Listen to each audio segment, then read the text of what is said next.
is buying a stairway to heaven.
We want to welcome you to the World Hacker Games, live from inside the Hackerverse, where hacker teams come together to unleash code from the shadows and crash test cybersecurity vendor solutions.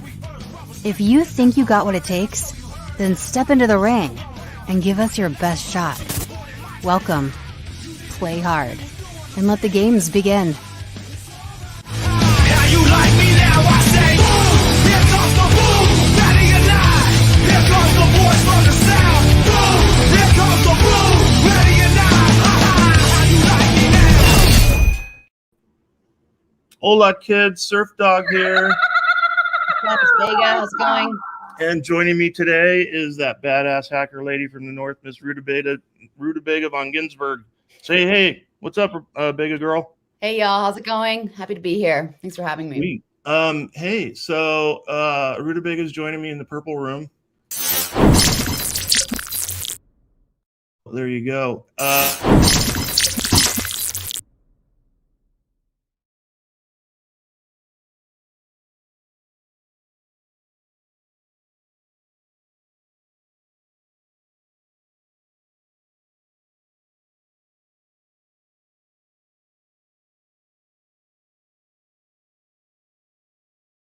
I guess not. Can you hear me? Yep. What happened here? Oh, it's because introduce our red teamers. Red teamers, we've got Nemo, Swiss cheese, and Ogre today. Yeah, and cool. And then wait a second. Let me play this first. I guess you can't speak while we're playing that. That is so That messed makes up. sense. Okay, I'm gonna turn that into a feature request. Well, who do we have on our blue team? Blue team today, we've got Wicked Wing, So-Called Seth, and Chief Running Target. Thanks for being here, y'all. Awesome. Hey, and before we get started, one thing to keep in mind here, if I can find my overlay. Yeah, here it is. We're still doing an OSCP giveaway for the class and the exam voucher. It's like $1,500 value. Sign up if you're one of these people that needs certifications. During the show, if you we actually want you to come in and chat. So go to the YouTube channel, get in on the chat. We're going to be asking questions. We want feedback along the way. So make sure you do that. Real quick, we need people, but you can't talk until after I play.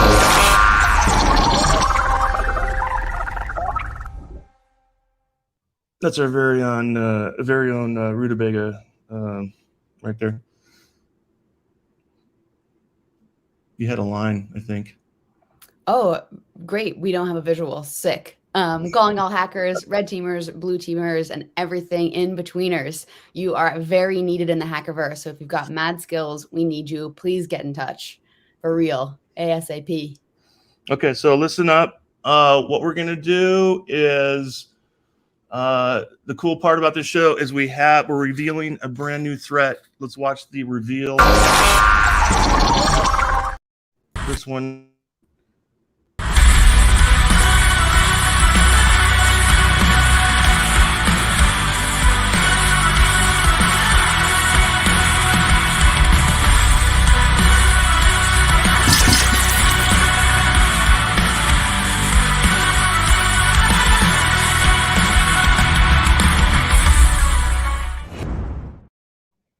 That is it. It's Silent Bob. And we need to know a little bit about Silent Bob, what he does, what he is. Can you help us out there, Ms. Vega? Yeah, let me take you through that. So Silent Bob, as many of you may or may not know, is a newly discovered attack against containers, microservices, and cloud native infrastructures. So if you're running Kubernetes or containers, you are a prime target. So let's take you through how it works. First, there's Naughty Bob that searches and scans for vulnerable containers that are running in an exposed Jupyter lab. And then Bob then uses that exposed Jupyter lab to infect that container. And then it continues to scan looking for more vulnerable containers to infect them in a worm-like fashion. That's what you're getting the illustration of here. And all the while, it's concealing itself, obviously, by running a container within a container and using anonymized tools and protocols to communicate with the C2 servers and hide itself from plain view. Here's the insidious part, though, and since you won't know that Bob is there, it's being called Silent Bob, the attacker who is silently talking to Bob over the C2 server can execute any number of attacks, such as data exfiltration, planting malware, and ransomware. So let's see that in action right now. Yeah, with that, we're going to open the arena. But before we do that, we're going to start our timers. We got the time to pwn, time to detect, and time to mitigate. Let's go. Let's go. The arena is now open. I think I need to add some people before we can. I was stoked. Here we go. Hello, everyone. You're going to, yep, there you go. I had my screen. So we all know this is going to be the Silent Bob attack. So we've built some custom tools. The first one's going to be the Jupyter scanner. So we're going to be able to scan a range of IPs to look for open Jupyter sessions. So the first thing I'm going to do is run this scanner on this IP range and see if we can find any open Jupyter sessions. Finds one right away. It's going to be on port 31954.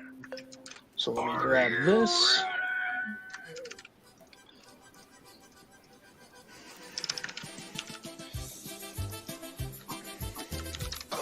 It also pulls a banner, so we can look at the banner and see what kind of information it provides. I have this command to filter it so it's easy to read. So yeah, it gives us everything about the Jupyter session, the version, any licensings, API routes, yeah, everything in there, which is a nice feature of this tool. I will post a link at the end of the show to this tool if anyone wants to grab it, test it out. So now that we have the port, we can go ahead and, oops, I deleted it. We can go ahead and jump into the other tool, which is the Jupyter worm, which is going to allow me to push commands to the open Jupyter session without a TLS connection. So let me hop in here.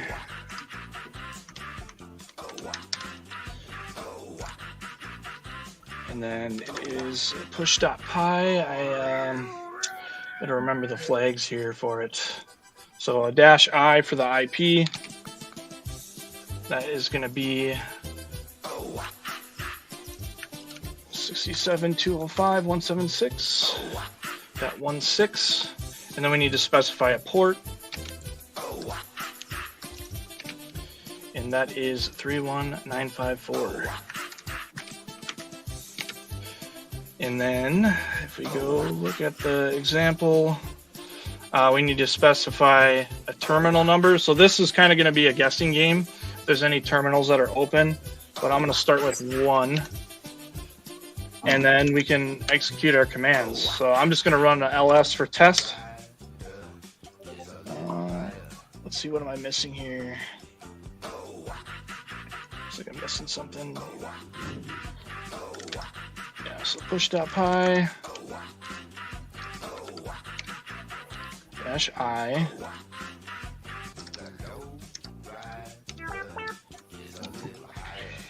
And then the port. I missed something. I don't have to rerun this just to double check. In the port, it should. What am I missing? So -h. Oh, I'm missing the -c. So now I should be able to run the commands. So that's going to push commands to this Jupyter session. So from here, I can push in or pull in Nemo's beacon because he has a C2 server running. I'm going to pull that in so then he can start navigating around the Jupyter server. So the first thing I'm going to do is do a wget, grab his URL because this is a non-DNS URL, basically untraceable back to the attacker. So I can pull that in. Looks like that was successful. Just gonna clear this. Yep. I need to set the privileges. So I set a -x or a +x for executable. We do have comments coming in here from Paul. I'm new to this, but would love to compete. Sure, we'd love to have you. Join the chat. It's on here. It's on the thing. Let me put that up again. And then it'll be, then now I'm going to be executing. So this is going to start up a container and pull in the beacon.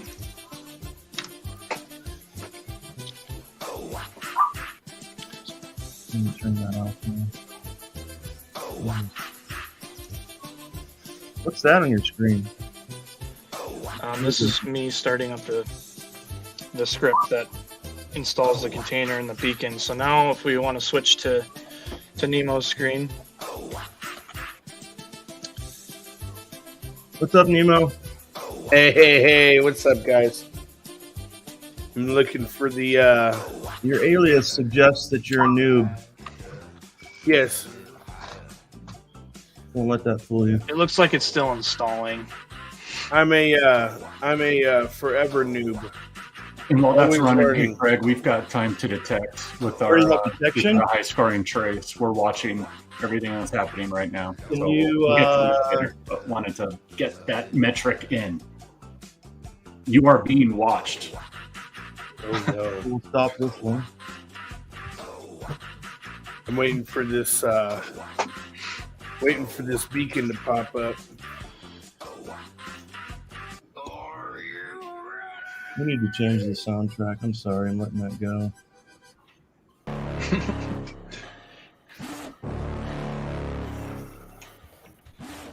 Yeah, if there's a soundtrack you want, or you want some music mashed, let me know.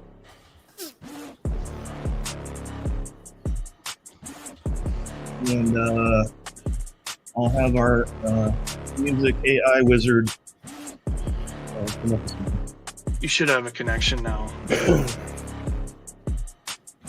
I should have.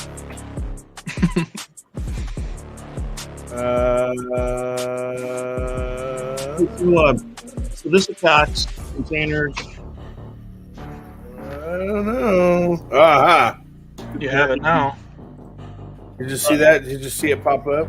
Yep. I saw it pop up.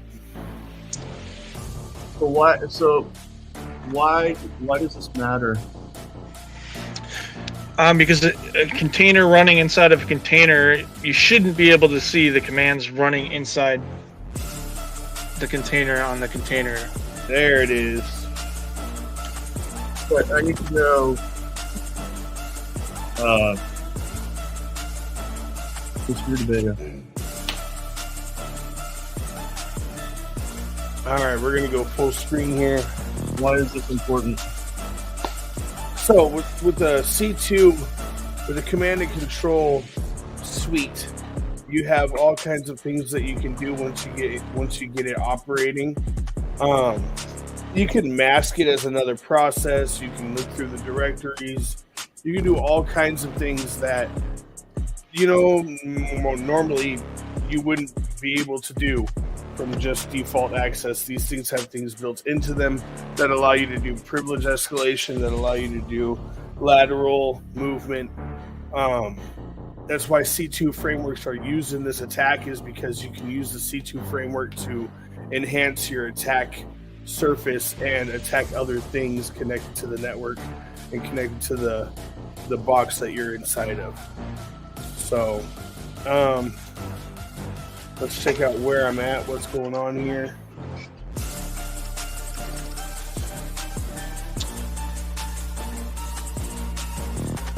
To answer your question, Paul, we're looking for open terminals so we can install NanoMiner.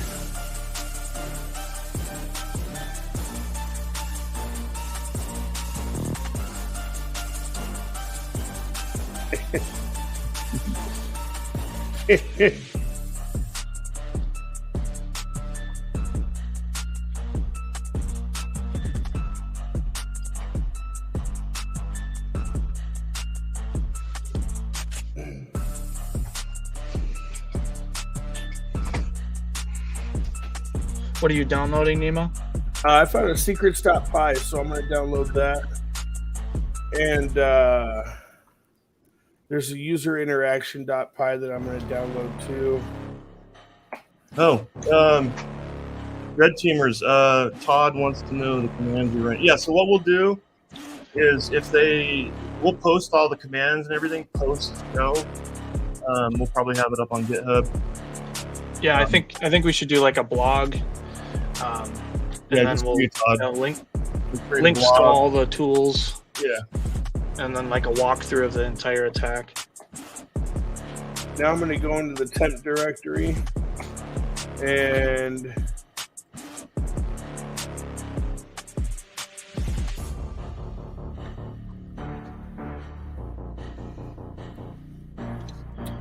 so the reason this is important, ladies and gentlemen, is like 80% of the workloads in the cloud run on containers, microservices, Kubernetes. Like everybody went to the cloud in Kubernetes. Well, oops. So this attack, it's silent, it's quiet. You won't know it's there. And once it gets in through a vulnerable container, you don't know it's there, and then it starts looking for other containers it can infect, and it spreads.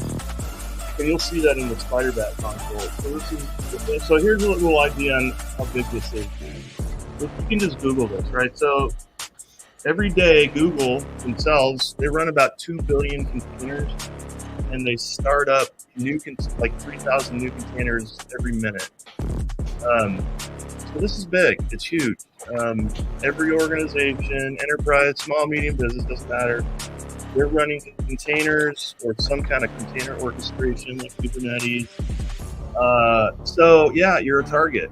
Sorry, but that's what this is all about. Why we're doing this. It's big. It's major. That's why Silent Bob is evil. So we gave him an evil hacker mask. So that's it. And of course, Spider-Bat sponsoring this. In fact, they've already detected it. So they had a mean time to detect before the time to phone. So if that speaks to the validity of that solution, I don't know. I just got a message from Nemo with some credentials. So what it looks like you installed a NanoMiner, right, Nemo? Yep, NanoMiner's installed. It's running. I got the secret.py. It looks like it might be a hashed password, so you might have to crack that. But we have exfiltrated information about the users. we've exfiltrated access to the machine itself, and we have leveraged the machine itself to operate a nano miner, all through a C2 framework that runs as a process inside of the actual machine itself. So,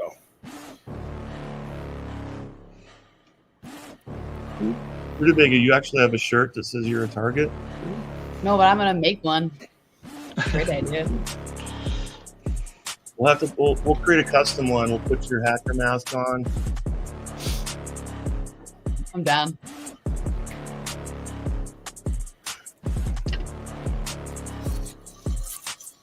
And I forgot to mention that not only is Rutabaga a badass hacker, but she's also a badass roller derby queen. Don't mess with her; she'll body slam you. All right, so sorry to interrupt, but you may find your session there a little funny, and that's because we just killed the pod you were on. That was an automated action that just was triggered. Shell exit. Oh, no way. So you mean you can create policies that kills a session if you see flags? Bummer. Well, I Sorry, guess I guys. wasn't as slick as I thought I was, huh? Red team defeated. We're out. We're out. I just got spider swatted. You got spider slam. Oh, hold on. I still have some credentials. Oh, the attack is still going.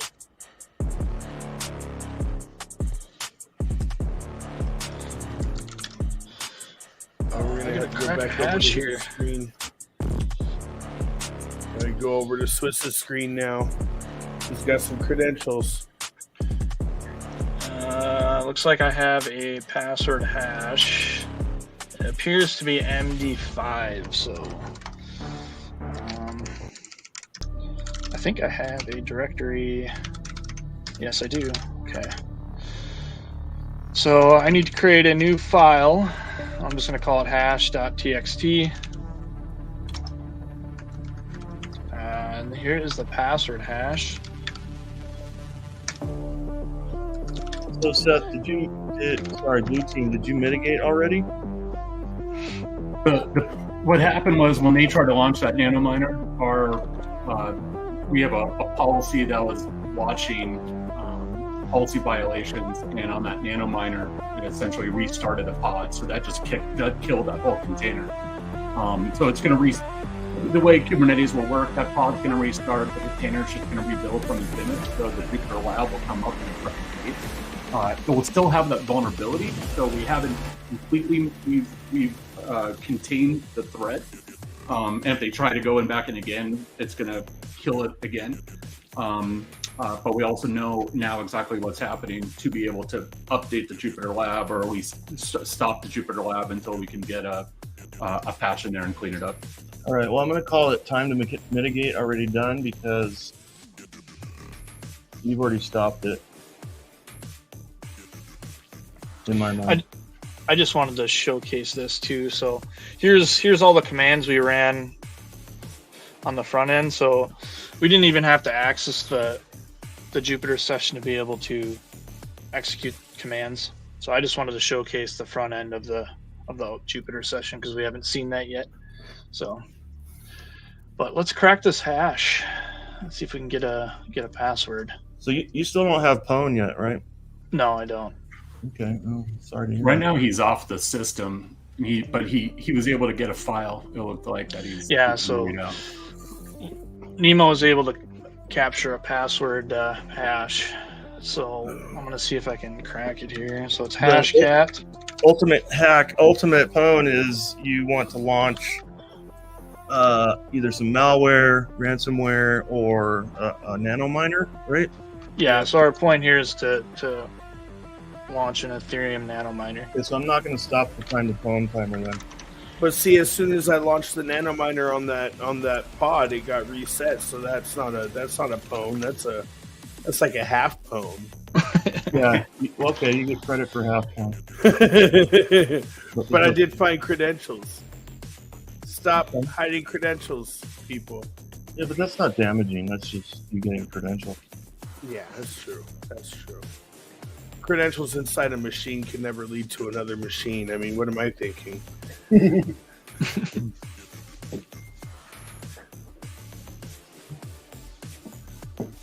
All right, so we're not going to call it yet because Mr. Swiss is still. Oh, there we go. We got a password. Password's Panda17. Okay. So we should be able to SSH into the host machine. Panda17. But before I do that, of course we want to be anonymous here.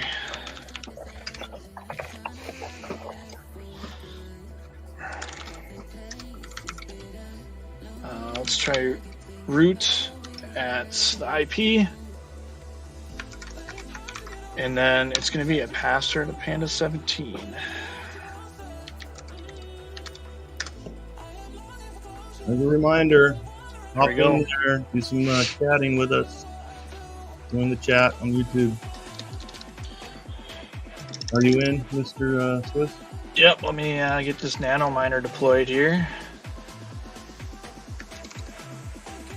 Or actually, it might actually be in here already. No, it's not. It was on the Jupyter session, so I got to pull it in. I mean, from here, really, we could start up a whole nother cluster and Yeah, we could. all kinds of stuff. we have- We're inside the host machine. We have root access now. Oops, forgot the file. I did that too. Don't worry. That's how they caught me. We're gonna unpack They it. were like, oh. I have to unzip the nano miner and then. Well, the clock is ticking there, guys. So, 6 minutes to detect. Well, this kind of ran over. Time to mitigate, 15. I would consider that pwned. All right. We're seeing just the second time to detect. We're watching this session now too. Oh, you guys are in the root box too. So you're in. Okay. So there's a second time to detect. Yeah, We're not going to be able to add get that through to this. investigation. So you're watching these guys. They don't Yes, know you're we there. are. They don't know that you're watching, but they're watching. You're watching. I would consider this pwned. Okay, so we'll stop time to fun. Yeah, we got the nano miner Oh, until deployed. Spider-Bat works again. We have They're root working on access it right here. now. Okay. So what's going on the blue team side? Do we have any visuals?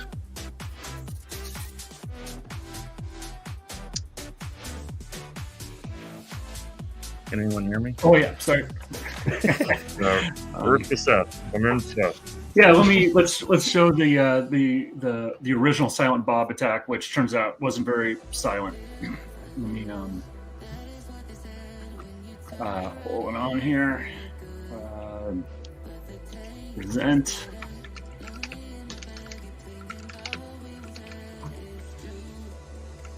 This looks right.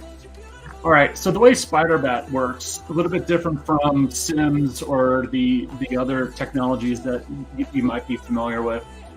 Instead of collecting log data from various log sources from the application sources, what we're getting is process and network information directly from the Linux worker node using eBPF. And so what that gives us is essentially a single source of truth. We don't have to parse logs and try to figure out events. Essentially, you can see in this view, we've got processes. These P nodes are processes. And we also have C nodes that are connections. You also see T nodes, that's a thread. So a process, essentially thread coming off of a process. And this relationship here is causal. So we're seeing this relationship where system D launches container D launched a container called Jupyter. Actually, the container is called Minimal Notebook. The process is running inside Minimal Notebook container. It's called Jupyter Lab. And so if I back up a little bit, so we can take all this information, and the way Spider-Bat works is we're just watching all of this live. So this is this micro Kubernetes cluster that the team had set up. You can see the Jupyter Notebook container is running over here. There's other containers running as part of this Kubernetes environment. We can see network connections coming in and out. And this is just the way SpiderBat's running is we're just constantly watching this. So, kind of moment by moment, we have this understanding of what the Kubernetes environment looks like, what containers, what activities happening inside these containers, what network connections are coming in, either east-west or north-south into these environments. Now, you're not seeing this screen. Sorry about that. All right, so this is this Kubernetes environment. Sorry, I apologize. That's my. Seth, I don't know if there's a way if you can zoom in on that. Yeah, a little hard. There you go. It's a little hard to read. Thank you. Yeah. So micro Kubernetes. That's just it's a lightweight Kubernetes environment. And so here's the Jupyter Notebook. That container. You can see other containers are running inside this Kubernetes environment. This was at 5 in the morning. You can see, I can move this back and forth and get an understanding of network activity coming in and out of this environment. Also, because these Kubernetes environments are very, they auto scale up and down. People are pushing new containers, crushing new containers. So we have this sort of at any moment in time, what exactly was happening, what was actually active in terms of at the pod level, at the container level, et cetera. You'll notice as I'm getting, into the attack, the number, this red number is growing. What that represents is flags. So what SpiderBat is doing is we're flagging activities, concerning activities inside of these containers. And so when I go back to this view, let me maximize my the graph here.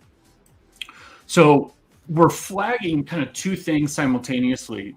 Either exceptions to essentially deviations from a known good state. We know what Jupyter Lab is supposed to look like on a normal basis. And so what SpiderBat does is essentially captures that workload behavior, and we could build a policy. Jupyter Lab is supposed to run as a particular type of user. There's only certain children that we're expecting underneath Jupyter Lab. There's only specific types of network connections that we expect to see. So one of the flags. So as you start to see here, we saw the attack pretty quickly because if I open up the details here, you can see these policy violations just started to mount in right away.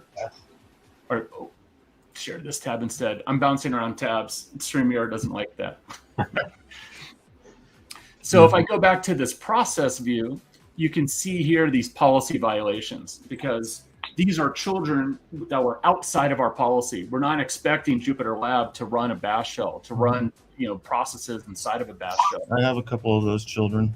And so you can see this was when Swiss Cheese was first running after he ran his scanner, and he was he did an LS to basically see if he had access. He ran wget to pull down that the command and control server, disastrous Samovar. So we see that we're seeing that wget.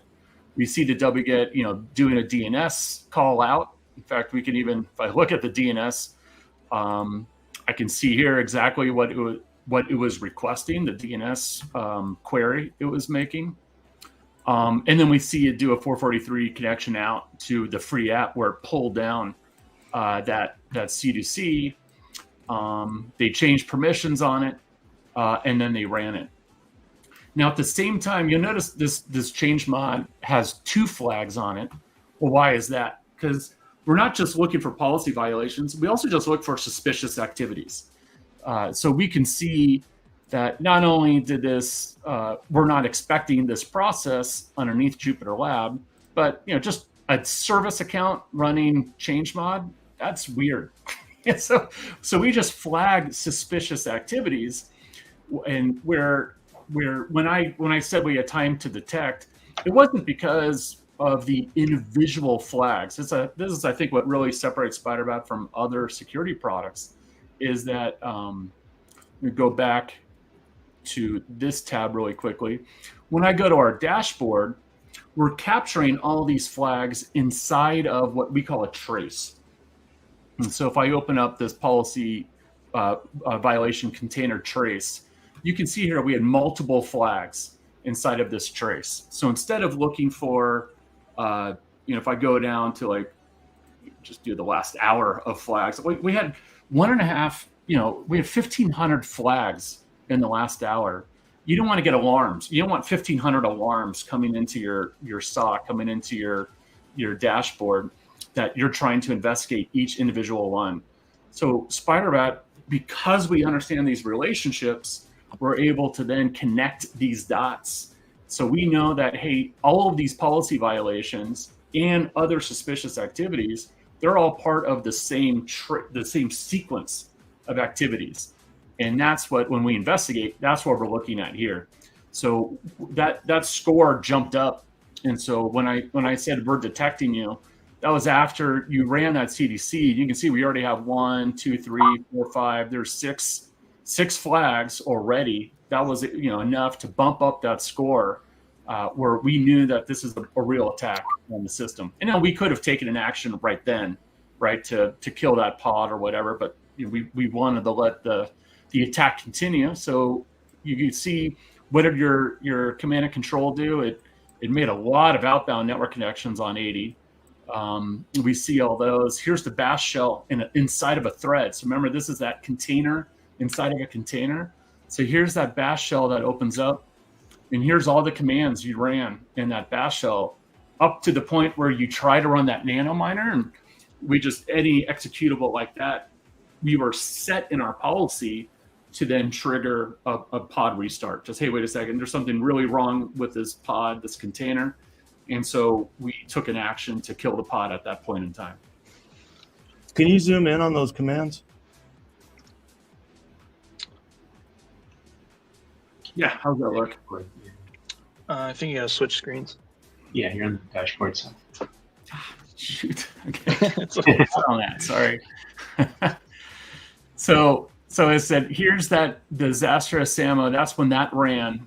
That you could see all the command and control traffic running. We see exactly where that's going, what IP. I can even open that up, see if abuse IP or some other vulnerability your reputation list knows about that IP, see where that's coming from, and then we can see what this. Remember, this opened up a container inside the container. That's this thread. So we saw that. We see that and you can see this interactive shell inside a container. We flagged that. We tell you what MITRE attack technique this likely is associated with. Oh, nice. And if you're not familiar with that, go to MITRE, learn more on that. And then here's all of the commands that ran inside that bash shell. So here's where this is where you went and fetched that nano miner. So we see the DNS request and then the actual where you pull down that tar. Looks like you ran tar a couple times, maybe didn't get you were playing around with the syntax here. I always forget. I always have to man tar. And then when you try to kick off that nano miner, that's when we kill the pod.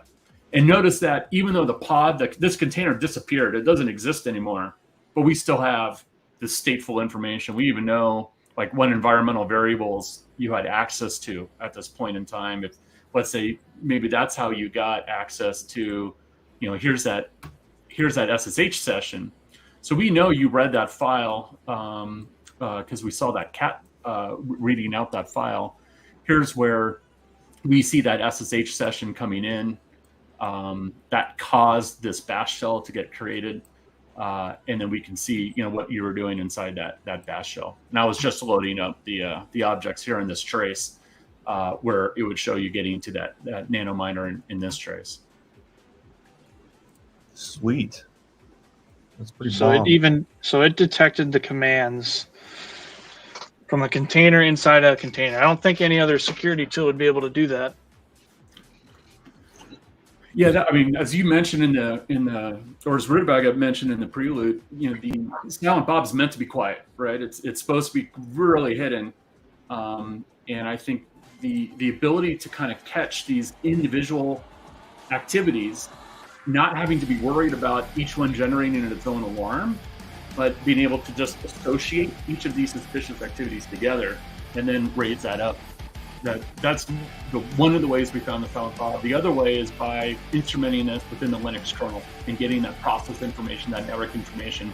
If you're looking at audit-d records or other just activity logs on Linux, yeah, you would end up seeing. Audit-d doesn't even know about containers, so I can't imagine how you would have seen this with audit-d. Cool. That's awesome. This tool really, really picked everything up.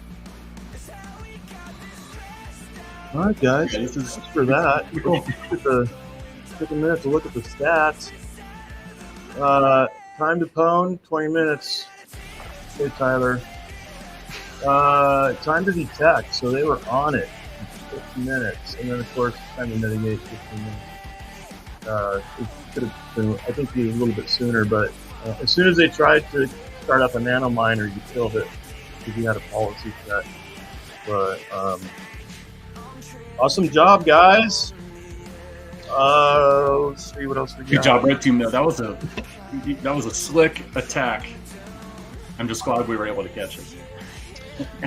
Yep. Watch out, hackers. Spider Bat's coming for you. So we're not done, right? We've got another round coming up. We want to know, at least from the community side of things, what attack do you want us to do in round 3? If you have an idea, type in the comments, or just tweet us a message in the Hackerverse. You figure out how to get there. And we'll post all of this in a blog. We'll also post everything in the YouTube channel. And join the Hackerverse. Tell us there. And with that, any last words before we cut? Hack the planet. That too. Okay, so what we're going to do, we're going to end with some gnarly Viking music. It will make your ears bleed. So turn it up. Thanks, everyone, for tuning in.